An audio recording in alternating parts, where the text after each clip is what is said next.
Pakinggan natin si dating senador Miriam Santiago. Sabi ko sa iyo, sa likod ng ating karanasan, napakahirap na kalabanin ang mga nagnanakaw ng pera dahil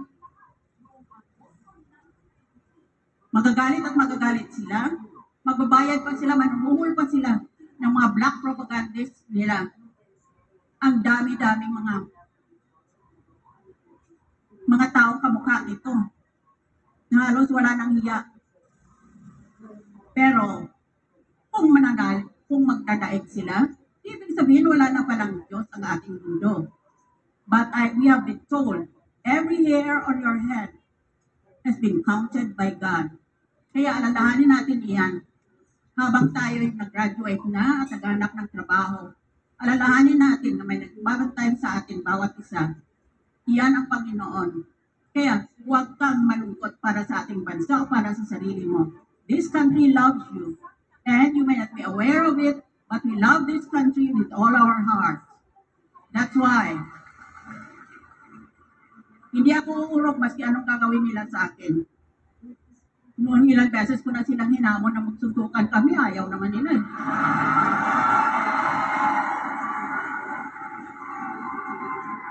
Talagang mahirap. Kung nakikita ko na yumayaman ang mga katabi ko, at ako naman ay hindi na umangat doon sa pagkaroonan ko. I'm only plain middle class Filipina. Parang naawa ko, pero sugod pa rin ako ng sugod dahil kailanman hindi tayo magpatalo sa mga ito. So, we remember the words of the poet. It matters not how straight the gate, how charged with punishments the scroll. I am the master of my fate. I am the captain of my soul. Ladies and gentlemen, Ito pa. Bakit hindi nagsasabi ng totoo ang isang tao? May pinoprotektahan, may ayaw mangyari, may iniiwasan, in short, pinipigilan ng isang bagay kasi dapat itong mangyari. May ninanakawan ng pagkakataon. Talaga nga naman, ang sinungaling ay kapatid ng magnanakaw. Mayor Vico Soto. Pakinggan natin. Hindi naman po bago sa kanila ang pagsisinungaling. Naobserbahan na po natin ito on the record and in public very many times. Sabi nga, dito sa kaso na ito, ang sinungaling ay asawa ng magnanakaw. Kaya ito po talaga yung nakikita natin. Pakinggan naman natin si Susan Roses nung nabubuhay pa siya. ang sinungaling ay kapatid ng magnanakaw. Hindi. Ito naman po patungkol naman kay GMA. Patungkol kay Gloria. Sabi ni Manay Inday. So, si Susan Roses. Pakinggan natin ito. Ay, magandang hapon po. Pakinggan mo natin ito, ha? Si Meron ko Mr. pa sabihan niya. Totoo. Sinungaling, kapatid ng magnanakaw. Pakinggan mo natin. So, narinig po yung salita sinungaling. Kapatid ng magnanakaw. Sa iba't ibang bibig, ha?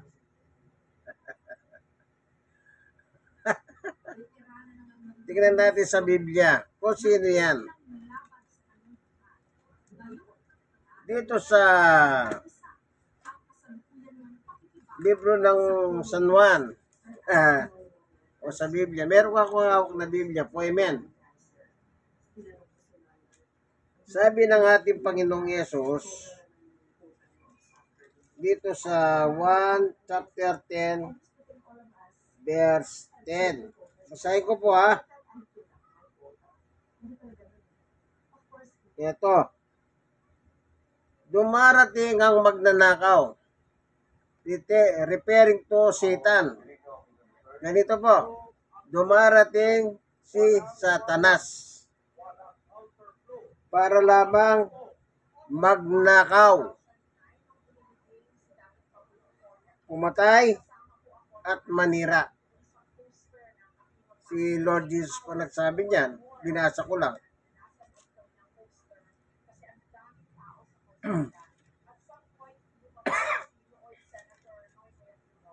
Dito naman po sa 1:8:44, ganito naman ang nakalagay. Ang Panginoong Yesus din po nagsasalita dito. Sabi niya, ang diablo ang inyong ama. At ang gusto ninyong gawin ay kung ano ang gusto niya. Sa simula pa lamang ay mamamatay tao na siya. Hindi siya pumapanig sa katotohanan kailanman, sapagkat walang puwang sa kanyang katotohanan. Kapag nagsasalita siya ng kasinungalingan, nagsasalita siya ng ayon sa kanyang kalikasan, sapagkat siya sinungaling at ama ng lahat ng kasinungalingan. Anong nature ni Satanas? Sinungaling. Hindi pumapanig sa kanya ang katotohanan o hindi siya pumapanig sa katotohanan. Sa Bible, ang katotohanan, salita ng Diyos. Yan. Kaya sinasabi, yung nauna nyo napakinggan, sa YouTube yun. Yung sinasabi nilang ang magnanakaw, kapatid Diyos sinungaling, o yung sinungaling, kapatid yung magnanakaw. Iba't ibang tao yun. So, sa Biblia, isa lang yung magnanakaw, isa lang yung sinungaling. Yan ay katangian ni Satanas. So, ibig sabihin, kapag ganun ka, so ibig sabihin, masama ka. Ano po bang ibig sabihin ng Satanas? Masama. Yan po ang kahulugan ng salitang Satanas, masama. Kaya kapag gano'n ang ugali mo, naglulubid ka ng kasinungalingan, naglulubid ka ng pagnanakaw sa iyong salita, masama kang tao. Yan po ang nature ng tao. Kaya nga sabi ng Biblia, lahat tayo nagkasala. Hindi tayo nakahabot. Basahin na nga natin. Baka sabihin nyo, ba't hindi lang basahin? Roma, ganito po nakasulat.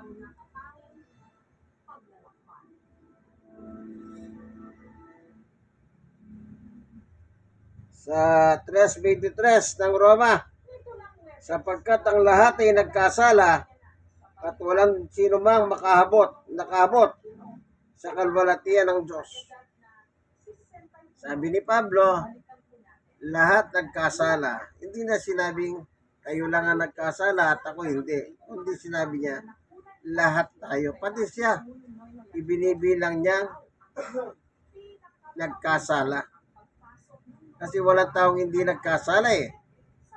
Kaya lahat ng tao nagkasala. Hindi nakahabot sa kalwalatian ng Diyos. Ang Panginoong Yesus, anak siya ng Diyos. Kaya wala siyang kasalanan. Ang problema, may mga religion na si Jesus sa kanila, ang stand nila, ayon sa kanilang pandoktrina, si Jesus ay ano po? Tao. Kailanman. Hindi Diyos kailanman. Ayon sa kanilang doktrina, kapag may dinodoktrina silang mga bagong membro, 27 doktrina yon. Ang isa sa kanilang doktrina ay ang sinasabi nila, si Jesus hindi Diyos, kundi tao. Ang dahilan nila, nagdadalang tao si Maria. Pero, ang nakalagay doon, nagdadalang tao talaga si Maria. sabi pa niya, kita nyo na, hindi siya nagdadalang Diyos. Parang kung manalita sila, dito mamakita ang pagsisinungaling nila ng nasabing mga religious person na ito. Yun ang sinasabi nila. Pag sinabi mong hindi tao, sinabi mong Diyos, yun ang tutukoy nila. Si Maria nagdadalang tao. O basahin natin. Dito sa Mateo 1:18, ito ang naganap ng ipinanganak si Yesu Kristo, si Maria na kanyang ina, at si Jose ay nakatakda ng magpakasal. Ngunit bago sila makasal, nagdadalang tao na si Maria. Pero don't ito sila. O, kita mo na? Anong dinadala ni Maria? Diyos ba o tao? Siyempre, kung wala kang alam sa Biblia, o nga no, hindi siya nagdadalang Diyos, kundi nagdadalang tao. Doon ka na mabibitag ng kasinungalingan nila. Tuloy natin. Nagdadalang tao si Maria sa pamamagitan ng kapangyarihan ng Espiritu Santo. Ang tanong dito, yung Espiritu Santo ba tao?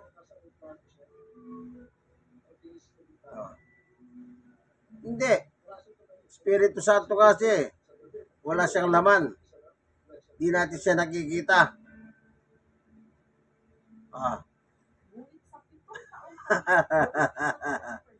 Kung maniwala kang tao si Jesus at hindi Diyos, lalabas ang Diyos sa langit na may gawa ng langit at lupa. Lalabas na siya ay tao. Di po ba? So maliwanag ano po, para wag lang kayong mahuto nitong mga sinungaling na mandaraya.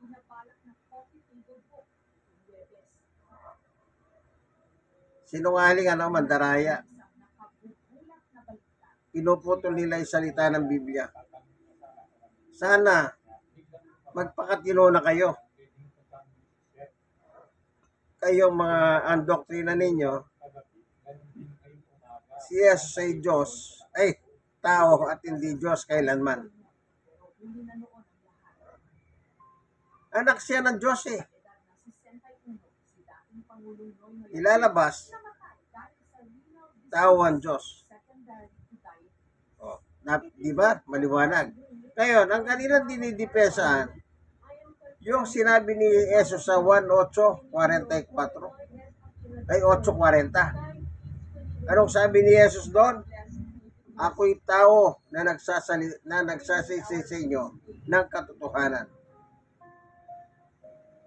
Si Jesus po nagsasalita doon. 8:40 ng ang Biblia.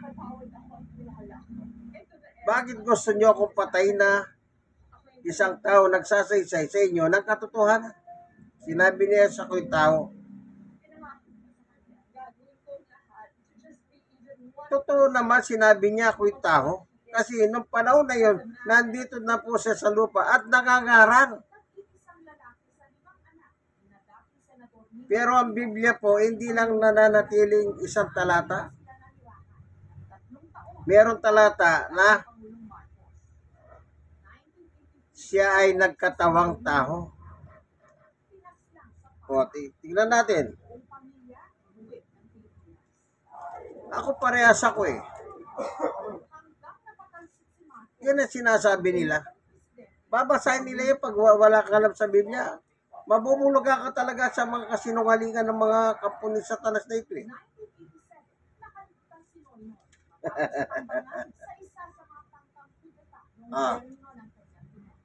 Sabi ko nga po, ang Biblia hindi lang isang talata, ang dami.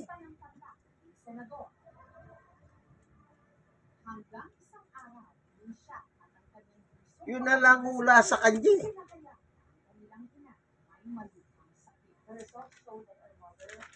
Yung hula.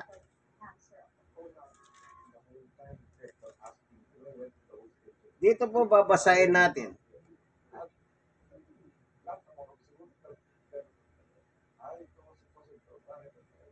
Sa Isaiah 7:14. Dahil dito si Yahweh mismo ang magbibigay sa inyo ng palatandaan. Maglili ang isang dalaga. Sino tinutukoy na dalaga? Si Maria. Wala pong nangyari animon si Maria at Jose. Wala. Nung bago pakasalan ni Jose, si Maria, nagdadalang tao na po siya sa Espiritu Santo. Kaya walang nangyaring animon sa kanilang dalawa. Maglili ang isang babae at pagsisilang ng isang sanggol na lalaki na tatawagin sa pangalang Emmanuel. Ano mang ibig sabihin ng Emmanuel? God with us. Sa 9:6 pa rin ng Isayas, sapagkat isinilang ang isang sanggol na lalaki para sa atin, ibibigay sa kanya pamamahala, at siya ay tatawagin kahangaang at tagapayo, makapangyarihang Diyos. Walang hanggang Ama, prinsipe ng kapayapaan. Wala pa lang ito kay Isayas, na yung ipapanganak ni Maria ay tatawaging ano po? Anong tawag sa kanya? Makapangyarihang Diyos. Sino ba tinutukoy sa 2 talata? Isisilang ng isang babae, birhen, ang isang lalaki. O sino ba yon? Sino yung birhen sa Biblia? Maria. Kaya nga wala pang nakagalaw kay Maria nung bago sila magpakasal ni Jose. Balikan natin yung kasaysayan ni Jose. Oh. Anong nakalagay dito? Sa Mateo naman, o balikan natin Mateo 1:20. O sa 19. Subalit dahil sa isang matuwid na tao si Jose na kanya mapapangasawa ay ayaw niyang malagay sa kanya si Maria. Binalak niyang iwalayan si Maria ng palihim. 20. Ngunit habang pinag-iisip ito ni Jose, nagpakilala sa kanya sa pananaginip ang isang anghel ng Panginoon. Sinabi nito sa kanya, Jose, anak ni David, huwag kang matakot na pakasalan si Maria, sapagkat ang sanggol na dinadala niya ay mula sa Espiritu Santo. Ang nagsasabi rito sa panaginip ay ang anghel ng Panginoon. 21. Magsisilang siya ng isang batang lalaki at Jesus ang ipapangalan mo sa sanggol sapagkat ililigtas niya ang kanyang bayan sa kanilang mga kasalanan. 22. Nangyari nga ang lahat ng ito upang matupad ang sinasabi ng Panginoon na sa pamamagitan ng propeta. 23. Maglili ang isang babae at magsisilang ng isang sanggol na lalaki at tatawagin itong Emmanuel. Close parenthesis, ang kahulugan nito'y kasama natin ng Diyos. Yun yung nakasulat sa Isayas 24. Nang magising si Jose, sinunod nito ang anghel ng Panginoon at pinakasalan niya si Maria. 25. Ito na po, walang animon eh. Ngunit hindi niya ito sinipingan si Maria hanggang magsilang ito ng isang anak na lalaki at Jesus ang ipinangalan ni Jose sa sanggol. So, walang nangyaring animon. Kaya imposible namang yung dinadalang tao ni Maria ay galing sa binhi ni Jose, sa similya ni Jose. Hindi po. Kaya birhen ang tawag kay Maria. Birhen Maria. Pero nung after ng mga anak siya, nagkaroon na pong anak na solo si Jose kay Maria ng lalaki at babae. Hindi na po siya birhen. Pero problema, gusto nila. Tawag nila sa kanya, Birhen Maria. Hindi na po birhen, nagkaanak na siya. sa pamamagitan ni Jose, yung kanilang honeymoon, nang naipanganak niya po ang ating Panginoong Yesus. Kaya si Jesus po walang kasalanan. Kung sasabihin mo ang tao si Jesus at hindi Diyos, lalabas si Jesus may kasalanan. Sabi ni Pablo, lahat tayo nagkasala at hindi tayo nakaabot sa panuntunan ng Diyos. Di lalabas si Jesus may kasalanan. Pero sa Biblia, maraming beses na sinabi, si Jesus walang kasalanan. Kasi nga po, yung kanyang dugo, ang pagtubos. Kung may kasalanan, pwede pa pagtubos yung dugo niya? Hindi po. Kung meron siyang kasalanan, kanya lang, ang sabi ng iba, tao, kung may pilit ng mga sinungaling ng mga reliyon. Anong sabi? Magnanakaw. Sinungaling, si Satanas. Anong ginagawa ng reliyon? Yung salita ng Biblia, pinasisinungalingan nila, ninanakaw nila yung katotohanan at pinapalitan nila ng kasinungalingan. Kaya pag merong reliyon na lumalapit sa inyo ng kanilang doktrina, si Jesus ay hindi Diyos kundi tao. Taong nabuhay sa lupa, taong umakyat sa langit, at taong babalik sa lupa. Huwag kayong sasali sa kanila.